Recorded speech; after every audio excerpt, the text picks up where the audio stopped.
मुझे लगा तुम अपने पापा के यहाँ हमेशा के लिए रुक गई। तुम तो यही चाहोगे ना कि मैं यहाँ से चले जाऊँ ताकि तुम अपनी माँ की पसंद की लड़की के साथ शादी कर लो। अगर यही सब करना था तो मेरे साथ भागकर शादी क्यों की? कहीं ऐसा तो नहीं कि तुम्हारा मन भर गया है और अपनी माँ की मर्जी का राग अलाप रहे हो? अरे तो क्या करूं मैं? क्या करूं? मैंने अपनी फैमिली को समझाने की कितनी कोशिश की, लेकिन वो तुम्हें अपनाने के लिए तैयार नहीं है। मुझे तो लगता है हमें भी अब साथ नहीं रहना चाहिए। अरे जिंदगी भर तो मैं अपनी फैमिली से अलग नहीं रह सकता ना। मुझे तो लगता है कि तुम्हें अपने घर चले जाना चाहिए, अपने माँ बाप के पास, और मैं चले जाता हूँ अपने माँ बाप के पास। बस सबकी problem solve.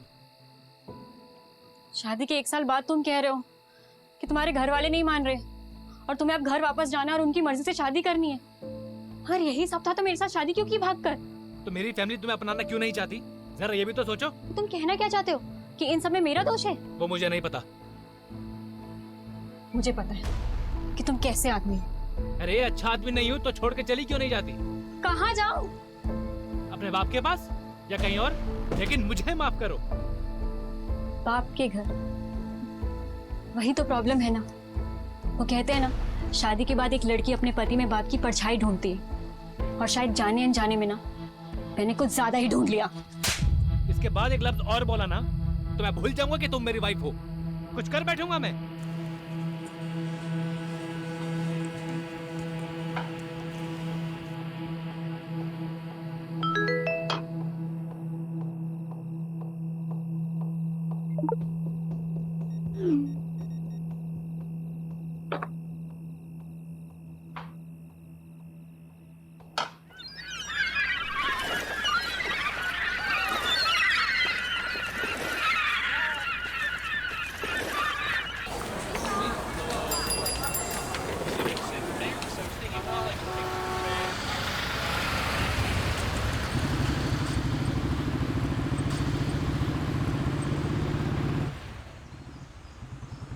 Actually, the report suggests that your sperms are slow swimmer and your wife uterus creates an Mr. Rathod. आप सुन रहे हैं ना? Mr. Rathod. Oh, I'm sorry. So I was saying, आप लोग जितनी जल्दी इस चीज को एक्सेप्ट कर लेंगे उतनी आसानी होगी आपको अगला डिसीजन लेने में। किस चीज को एक्सेप्ट करना है? सुन भी रहे हो तुम? Mr. Rathod, the report suggests that your sperms are slow swimmers. And your wife uterus creates an inhospitable environment for the eggs to develop. अगर मैं आसान लफ्जों में कहूँ तो आप दोनों नेचुरल प्रोसेस से बच्चा नहीं कर पाएंगे। बाकी इसके आगे आप दोनों क्या डिसीजन लेते हैं वो आप पर डिपेंड करता है। तो क्या डिसीजंस ले सकते हैं? देखिए आपके पास 2 ही ऑप्शंस हैं, या तो IVF या फिर अडॉप्शन। ये तो होना ही था। मतलब घर की तरफ है ध्यान तुम्हारा? कुछ हुआ नहीं कि बस क्राइम सॉल्व करने निकल पड़ते हो। सुलोचना, वो मेरा काम है और तुम्हें क्या लगता है मुझे शौक है तुम्हें अकेला छोड़ के जाने का? और तुम मुझे क्या सुना रही हो? डॉक्टर बोल रही है ना कि हम दोनों में कमी है। तो कमी तो होगी ना, एक अड़चन की तरह हूं मैं तुम्हारी लाइफ में। देखिए कपल्स थेरेपी नहीं है, फर्टिलिटी। आप 1 मिनट चुप रहिए जी। मैं पिछले 6 महीने से घर पर ही हूँ, इतना काफी नहीं है क्या? हाँ, और तुम चाहती हो क्या कि मैं काम छोड़ दूं? तो पिछले 6 महीनों से मेरे लिए नहीं हो घर पे तुम। चलो उठो, चलो उठो, बंद करो इस स्पर्म का नाटक। चलो चलो चलो। मैं यहाँ से कहीं नहीं जा रही। तुम्हारी ईगो की वजह से तुम ये मानने के लिए तैयार नहीं हो कि तुम कभी बाप नहीं बन पाओगे। ईगो? वो भी मेरा? हाँ मैडम, आप क्या कह रहे थे? Inhospitable environment. ये है हमारा इनहॉस्पिटेबल एनवायरनमेंट। चल क्या रहा है यहाँ पे? What is this?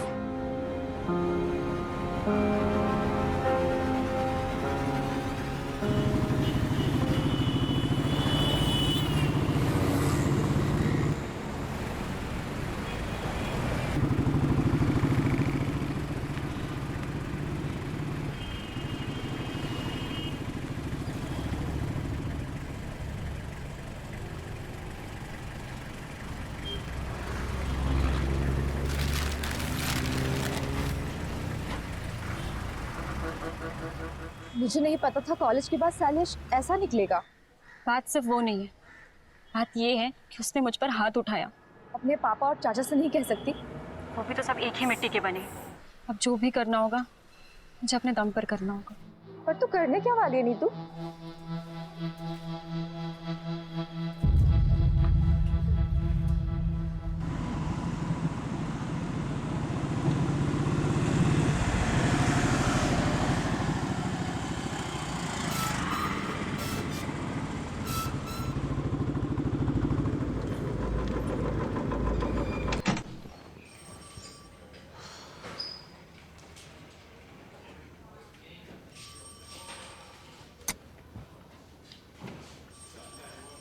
वो कहते हैं कि सुबह का भूला अगर शाम को घर को लौटे तो उसे भूला नहीं, पुलिस वाला कहते हैं। सारी दुनिया बदल जाएगी लेकिन तेरी बातें नहीं बदलेगी कमलेश। कैसा है? एकदम बढ़िया सर। बस सोचा था कि आपके जाने के बाद इस केबिन पे मेरा एक छत्र राज होगा। दिन में सपने देखना बुरी बात है। अपने पुराने पार्टनर का ऐसा स्वागत करेगा? अरे नहीं। पटवर्धन, साहब के लिए चावल भर कर एक कलश लेकर आओ, साहब का स्वागत करना है। सर बासमती लाऊं या फिर सादा लाऊं? मेरे बाप, आप रहने दो, जाओ। अब मेरी पुरानी केस फाइल्स नहीं दिख रही है। तूने देखी क्या? हैं? आपको नहीं पता? क्या? आपके सारे पुराने केसेस किसी और ऑफिसर को सौंप दिए हैं। किसको? ये कोई लेडी ऑफिसर 3rd फ्लोर पे। मुझसे बिना पूछे किसने डिसीजन लिया? नितिन सर के अलावा जरूरत और कौन कर सकता है? यू नो, जब तुम्हारा ही बैचमेट तुम्हारा बॉस बनकर तुम्हारी बजाने लगे ना, तब जाके हम लोग को अपनी औकात समझ में आती है। तू देख नितिन की तो मैं अब। हाँ जाइए जाइए सर, जम के धोना, मैं देखता हूँ।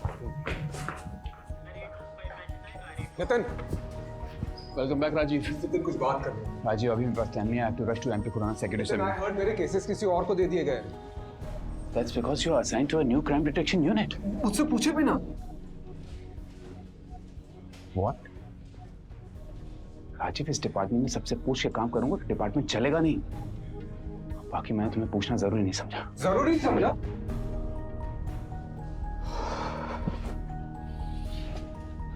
राजीव, तुम्हें पता है ना, लास्ट केस में कुछ ज्यादा ही घुस गए थे तो उसका नतीजा क्या हुआ था? अभी 6 months की सस्पेंशन के बाद लौटा। Don't get too emotional about it. Rajiv, I fully value your space in our department. But right now, I want you to be a team player. फिलहाल के लिए मैं चाहता हूं कि तुम नए नए केसेस हैंडल करो।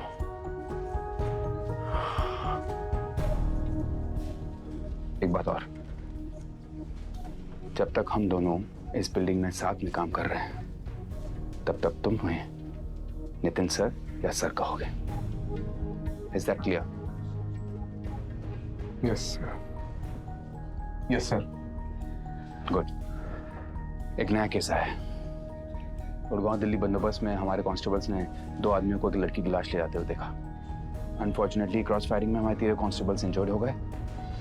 हेड कांस्टेबल रस्तोगी तुम्हारे कॉन्फ्रेंस रूम में इंतजार कर रहा है।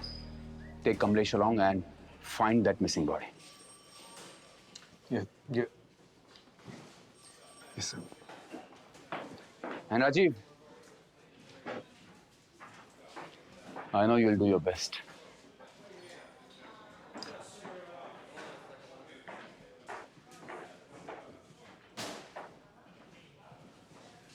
तो सर कैसे धोया?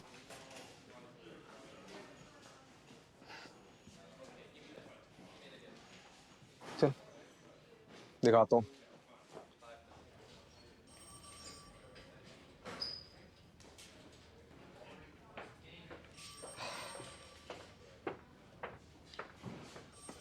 Head constable Shiv Shankar Rastogi. कंधा कैसा आपका? ठीक है जनाब। ठीक है। अरे बैठिए ना आप। बैठिए बैठिए बैठिए। आपको तो पुरस्कार मिलना चाहिए, नहीं?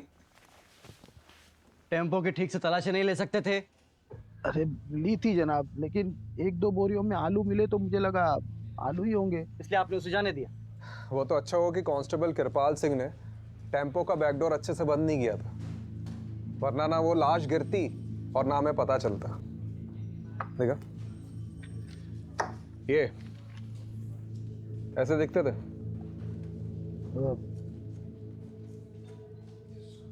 थोड़ा थोड़ा दिखते थे कि नहीं? दिखते थे, नहीं दिखते थे। क्या मतलब?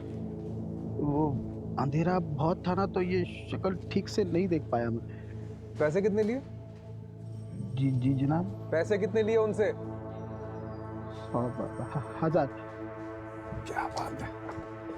मतलब रात को 3 बजे एक अनजान टेम्पो बोरियों से भरा हुआ आता है, उसकी बिना तलाशी लिए महज 1000 रुपए के चक्कर में आपने उसे जाने दिया, और बाद में उसी टेम्पो में एक लड़की की लाश मिलती है। कमलेश, मैंने बोला था ना, इनको तो पुरस्कार मिलना चाहिए। चलिए अब आपका दम आलू निकालते, डंडा लेके मेरा। साहब गलती हो गई। अरे खड़ा क्या, डंडा लेके आ। साहब वो कोई पास की फैक्ट्री में जाने की बात कर रहे थे। क्या? वो किसी चिप्स की फैक्ट्री में जाने की बात कर रहे थे। तो रिपोर्ट में कौन लिखाएगा, तुम्हारा ताऊ? जनाब हड़बड़ी में भूल गया मैं। कमलेश जी। वैसे चांसेस तो बहुत कम है, फिर भी पता करते हैं कि चिप्स फैक्ट्री में उस रात कोई टेम्पो गया था कि नहीं। राइट, चलो। जनाब एक मौका दीजिए ना मुझे गलती सुधारने का, सिर्फ एक मौका प्लीज।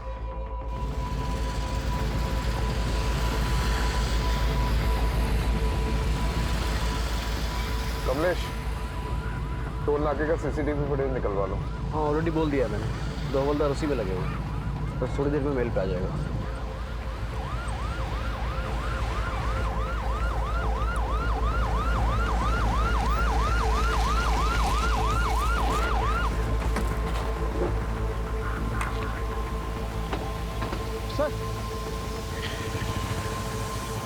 सर लड़की की लाश यहाँ पर गिरी और वो लोग वहां से भाग गए।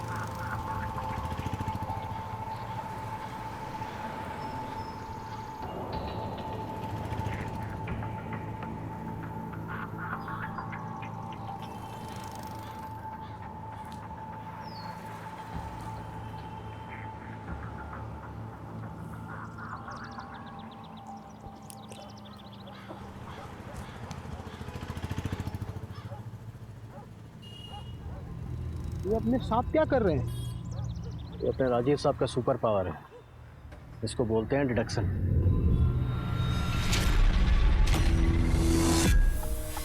इतनी रात को कहाँ चली सवारी? थ्रोली चेकआउट किया है और वहाँ से भी कोई छोटा टेम्पो क्रॉस करके नहीं निकला।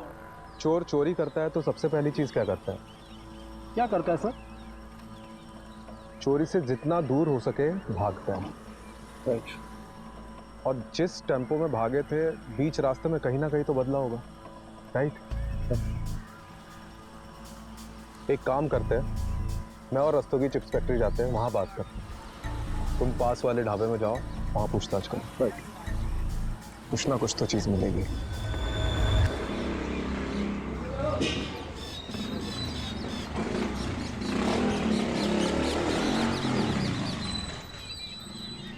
आओ मैडम, ले आओ। आओ मैडम, बहुत बढ़िया जगह दिखाएंगे। आइए आइए मैडम। अरे ऐसी जगह आपको ढूंढने से नहीं मिले। अरे अरे यार करता हूँ, चलो कर रहा हूँ, रखो फोन रखो। आ जाओ मैडम। देखिए जब रात में कहीं जाना हो ना तो स्विच बोर्ड यहाँ पर लगा हुआ है, यहाँ से आप लाइट जला लीजिएगा। आइए। अरे आप भी क्या याद करेंगे, दिखाते हैं आपको। देखो आप तसल्ली कर लो, आराम से देख लो। ये विंडो खोलता हूँ और दोनों तरफ आप इसमें वेंटिलेशन है, ठीक है? आप आराम से तसल्ली करके बताओ। मेरी बात सुनिए, मोहल्ला भी थोड़ा वैसा सा लग रहा है और रूम भी बहुत छोटा है। अरे देखिए मैडम, बिना डिपॉजिट के दिल्ली शहर में और कोई जगह नहीं मिलेगी आपको। हाँ लेकिन आप कुछ तो कीजिए। अरे नहीं रहने आई हो क्या यहाँ पर? सोच रही हूँ। अरे सोचना क्या मैडम, देखो इसको डन कर दो एक बार में। नहीं आपकी जगह और दूसरे बहुत से लोग लगे हुए लाइन में। ठीक है, डन कर दीजिए। आप डन कीजिए, तसल्ली से डन कीजिए। और रात बिरात कोई दिक्कत हो तो मैं हूं ना यहाँ पे, आप जब मर्जी फोन कर सकते हो मुझे। मेरा नाम सरगुन है। नीतू।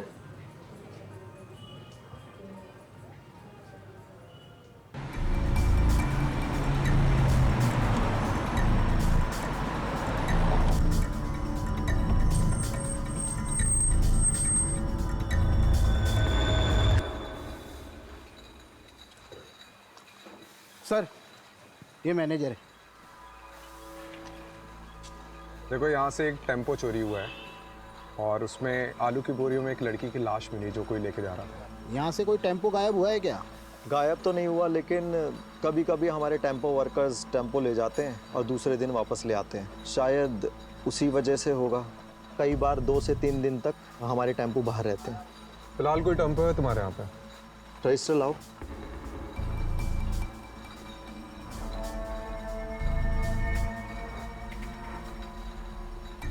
जी सर, सफ़ेद छोटा टेम्पो। ये दोनों तुम्हारे यहाँ काम करते हैं? नहीं अरे ठीक से देखो। सर, जहाँ पे जितने भी लेबर्स काम करते हैं ना, उनका डेटा मेरे पास रहता है। ये दोनों हमारे यहाँ काम नहीं करते। फिर तो जरूर टेम्पो चोरी हुआ है। सीसीटीवी फुटेज चेक कराओ। ये देखिए सर।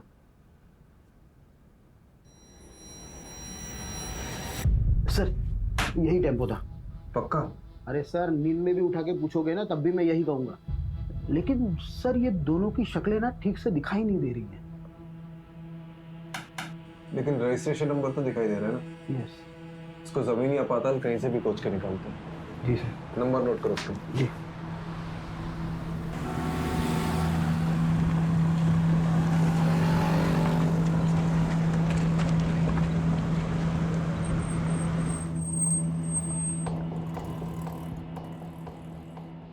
सर, ढाबे की सारी सीसीटीवी फुटेज चेक करिए। उस रात को कोई ऐसा टेम्पो निकलते हुए नहीं दिखा। मतलब चिप्स फैक्ट्री से पहले टेम्पो चुराया, वहाँ से निकले और यहाँ नहीं आए। ये लोग गए कहाँ होंगे? सर ये लीजिए, चाय पीजिए। मैं चाय नहीं पीता।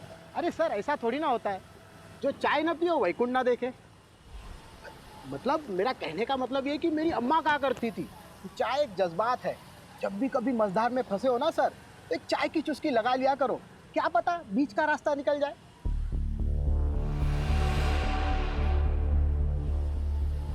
बीच का रास्ता? दोस्तों जी, ये जो अपना बाईपास है, यहाँ से कोई बीच का रास्ता निकलता है? चाहता है ना सर, इसलिए कहा ना सर, चाय पी लीजिए। रस्तोगी जी, आपकी अम्मा बहुत सही कहती थी।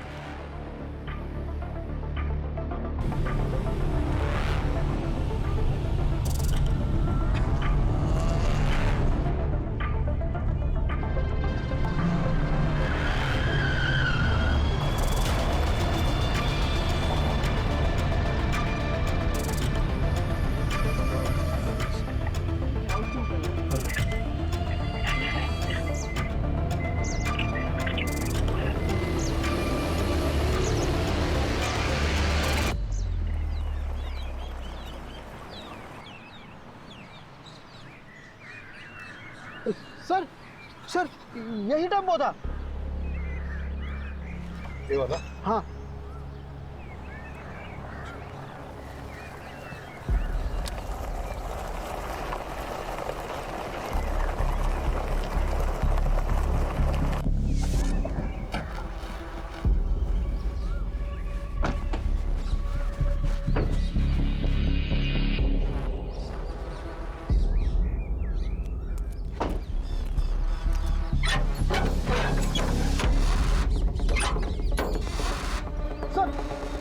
यही टेम्पो था सर।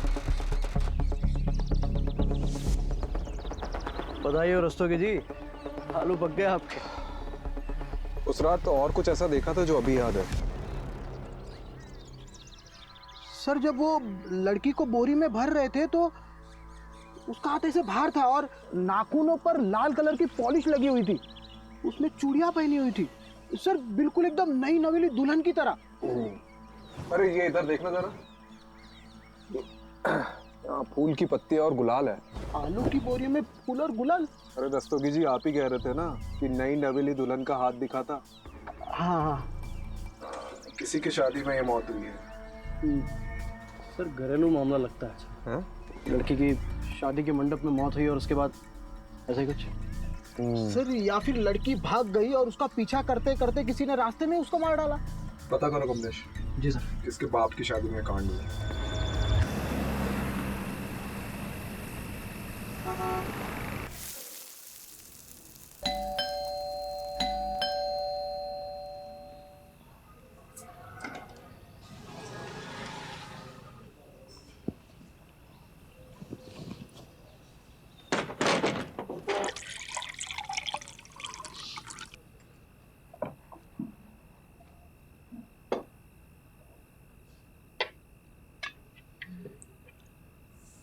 आज का दिन कैसा था? Same usual. मैं ना सोच रही थी कि मैं वापस स्कूल ज्वाइन कर लेती हूँ। मतलब मेरा टाइम भी निकल जाएगा और एक्स्ट्रा इनकम भी हो जाएगी। अच्छा करो, इस बहाने तुम्हारा ध्यान भी कहीं और लगा रहेगा। तुम्हें पता है प्रॉब्लम से भागने से प्रॉब्लम सॉल्व नहीं होंगी। Sulu, I am not in a mood to start everything all over again, please.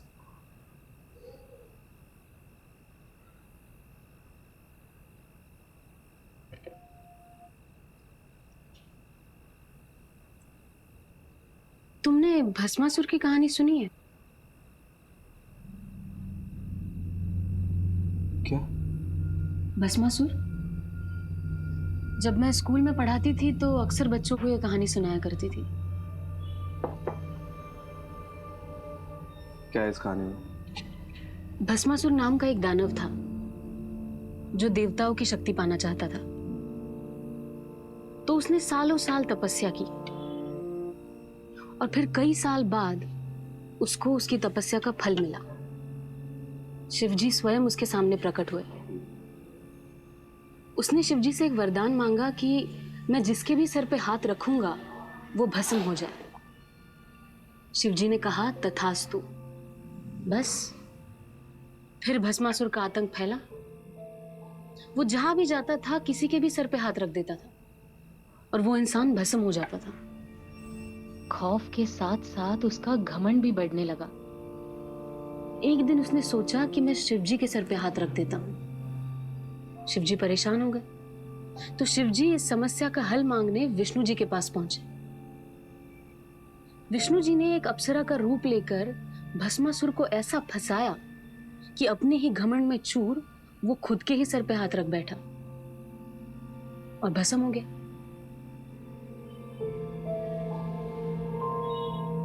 तो उसका क्या मतलब है?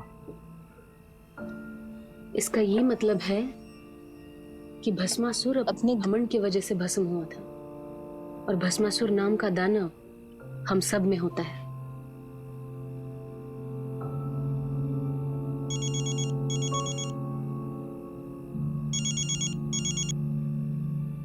हाँ कमलेश, क्या? अच्छा ठीक है, आ रहा हूँ मैं, आ रहा हूँ। हाँ आ रहा हूँ।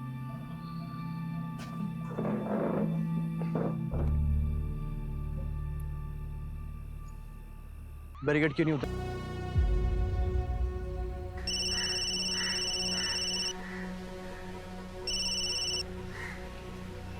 बोलो। कैसे हो पापा? क्यों फोन किया यहाँ पे? एक बेटी को अपने बाप से बात करने के लिए वजह चाहिए। मेरी बेटी मेरे लिए मर चुकी है। तूने शैलेश के साथ भागकर मनमानी कर ली ना, अब क्या चाहिए तुझे? पापा उस बात को कई साल हो गए, आप अब तक नाराज हो। तो तुम क्या चाहती? जो भी हमारे साथ हुआ वो सब भूल जाएं? मैं जानती हूँ मैंने आपको बहुत दुख पहुँचाया है। आप गुस्सा करिए, डांटिए, चिल्लाइए, पर एटलीस्ट मुझसे बात कीजिए पापा। मेरी बेटी मेरे लिए मर चुकी है, तू बार बार फोन ना करे कर।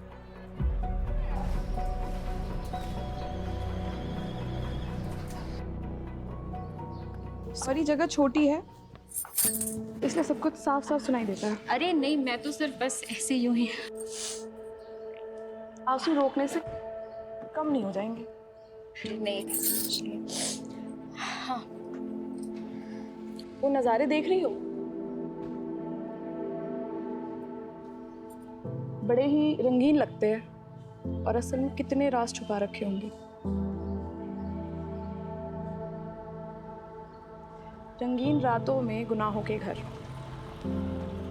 सबके चेहरों पर एक छोटी सी मुस्कान है।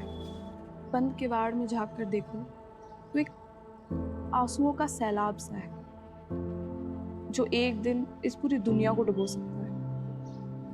बोलती अच्छा, लिखती और भी अच्छा हूँ। खैर, कोई इस दिमाग में देखना ही नहीं चाहता। सबको तो बस जिस्म की भूख है। तुम जिस चीज से गुजर रही हो उससे हम सब गुजर चुके हैं। ये जो हमारी कमियां हैं ये एक तरीके से हमें बांध कर रखते हैं, जिससे हम सबकी कमियां एक दूसरे की ताकत बन सके। और ये ताकत कैसे बनती है? फिलहाल तो एक दोस्त बनकर। इस लड़की की मौत कुएं में डूबने से पहले हुई है। इसके बॉडी में मेडिसिनल एनेस्थेटिक के भारी डोज मिले हैं। मतलब इसकी मौत एनेस्थेटिक ओवरडोज से हुई है। सबसे अजीब बात है कि इसके बॉडी में से यूट्रस गायब है। यूट्रस मतलब गर्भाशय। और यूट्रस को बड़े मेडिकल प्रिसिशन से अलग किया गया है, जैसे कोई मेडिकल एक्सपर्ट ने किया हो।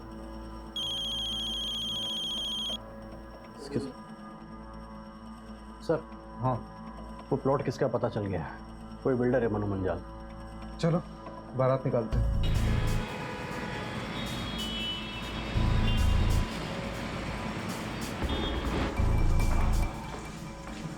बड़ा बिल्डर लग रहा है। पकड़ भी बड़ी होगी कंफर्म। चलो देखते हैं।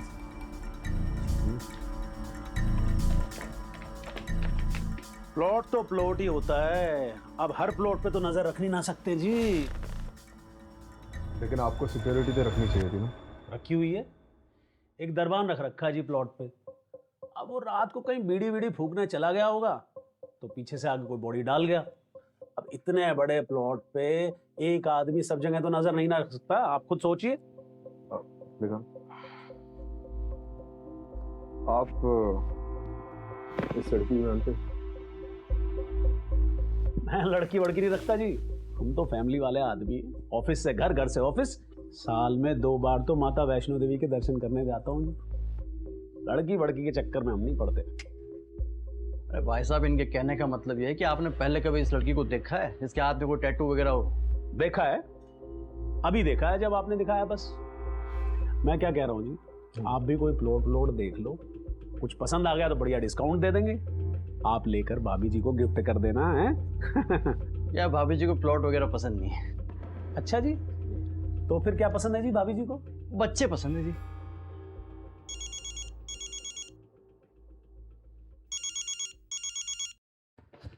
हाँ माँ। माँ बार बार फोन क्यों कर रही हो? काम पे हूँ मैं। तू काम पे रहता है ना, इसीलिए सब कुछ हुआ है। बताया मुझे सुलोचना ने। अरे सुलोचना को आपको बताने की क्या जरूरत थी? तो क्या किसी पड़ोसी को बताती? सब मेरी गलती है। तुझे और सुलोचना को अकेले शहर जाने दिया मैंने। अरे माँ, हम बच्चे थोड़ी है, खुद के डिसीजन खुद ले सकते हैं। बड़ा आया डिसीजन लेने वाला। मेरी बात सुन, मैंने सुलोचना को कुछ घरेलू नुस्खे बताए हैं, तू भी बोल देना। और हाँ, एक बात और मैं एक बता देती हूँ। एक बाबा हैं जिनकी भस्म खाने से संतान सुख का सौभाग्य मिलता है। सुलोचना को लेकर के जाना और उनका मत्था टेक करके आना। अरे माँ, क्या नाप शनाप बके जा रही हो? मैं कोई बाबा के चक्कर में नहीं पड़ने वाला हूँ, ठीक है? मैं रख रहा हूँ, अभी बाद में बात करता हूँ। सर, उस लड़की का पता चल गया है। कौन है? जेबी नगर रेड लाइट एरिया, वहाँ के रहने वाली एक कॉल गर्ल थी। आज सुबह उसकी सहेली ने मिसिंग रिपोर्ट लिखाई, शायद ही हुई हो। जेबी नगर? बहुत सुना इस एरिया के बारे में। चलो आज देख भी लेते हैं। चलिए।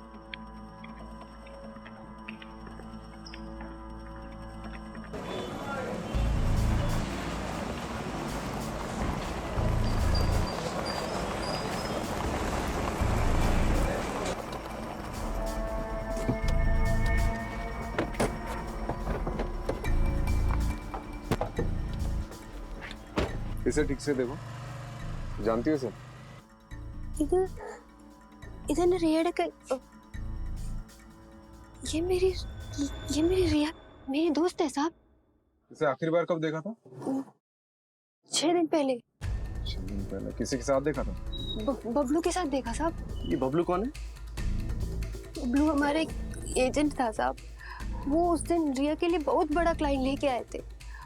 कुछ 30,000 का कुछ एडवांस भी दिए थे और उसने बोले कि बहुत बड़ा क्लाइंट है और ऐसे क्लाइंट रोज रोज नहीं आते हैं। और उस दिन के बाद ना ही बबलू देखे ना ही मेरी रिया देखे साहब। इनमें से किसी को जानती हो? यही बबलू है। और ये? मैं इसको नहीं जानती है साहब। बबलू का कांटेक्ट नंबर दो। जी।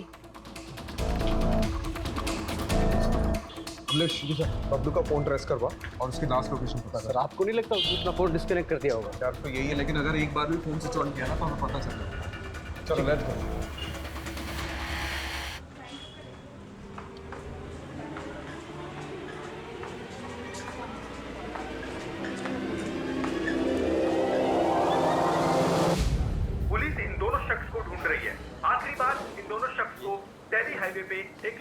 लाश ले जाते हुए देखा गया था और तब से ये दोनों गायब हैं।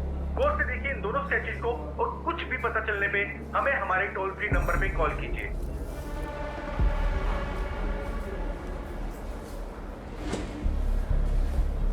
ओ भाई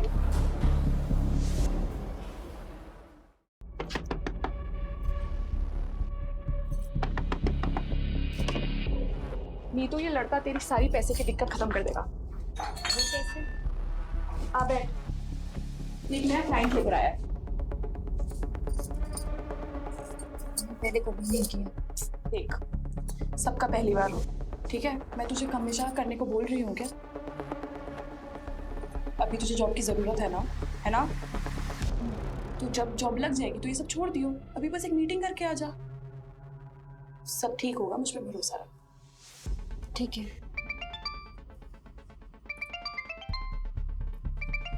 तू असलम से सारी डिटेल्स ले ले। मैं अभी आती हूँ। लेकिन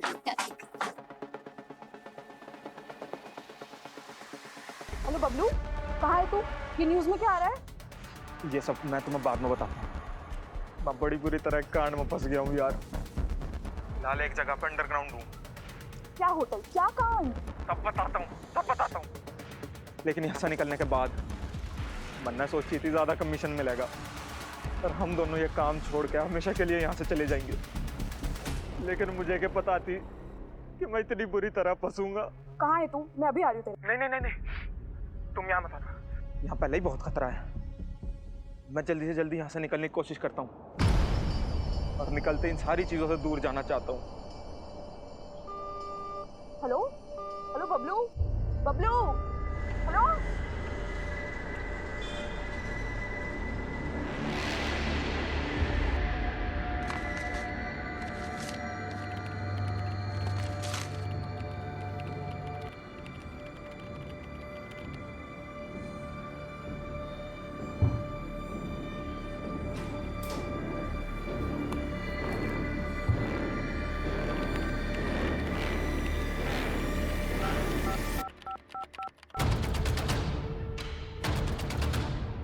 बबलू हमारे लिए मुश्किल पैदा कर सकता है, क्या करूं? उसको रास्ते से हटाने का समय अब आ चुका है। जी।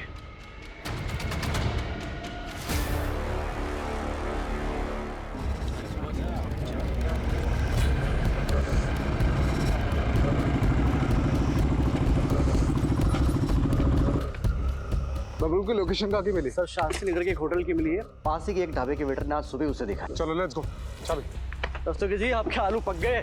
जी सर।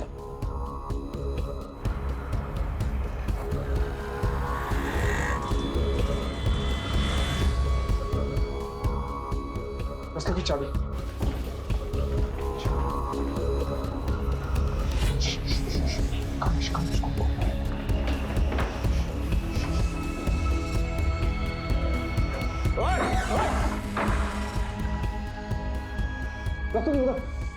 चेक कर इधर। सर कोई नहीं है। सर इधर भी कोई नहीं है। तू गया किधर? सर लोकेशन तो यहीं की थी। तो हवा में उड़ गया क्या वो?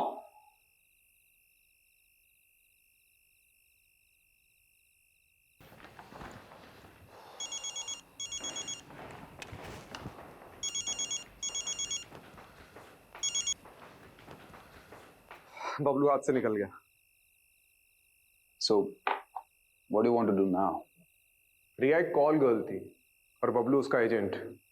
वो दोनों बाहर गए थे, बबलू उसे मारकर गायब हो गया। अब बबलू और उसके साथी को तो हम पकड़ ही लेंगे। बाकी इस केस में कुछ बचा है नहीं। आपको ये केस बंद करना है तो बंद कर सकते हैं। ठीक है, ओके।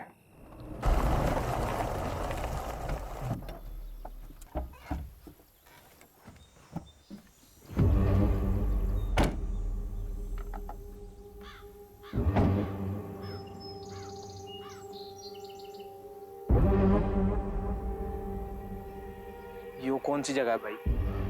नहीं, आपने तो कही थी सेफ हाउस जाएंगे। इस आगे चल कर जाना होगा। चल।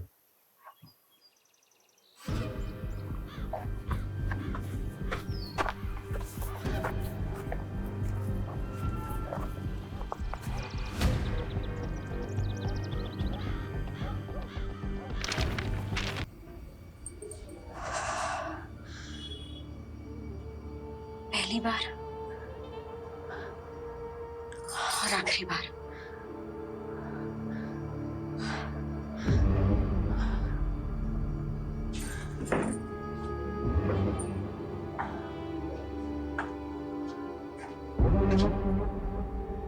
मैं भी पहली बार बहुत नर्वस हुई थी। तुझे भी आदत पड़ जाएगी धीरे धीरे। आदत ही तो नहीं डालनी है।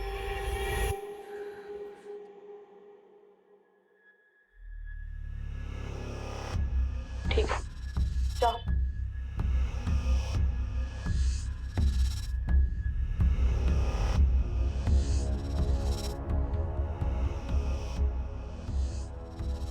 कितना कमीशन लिया इसका? 10,000।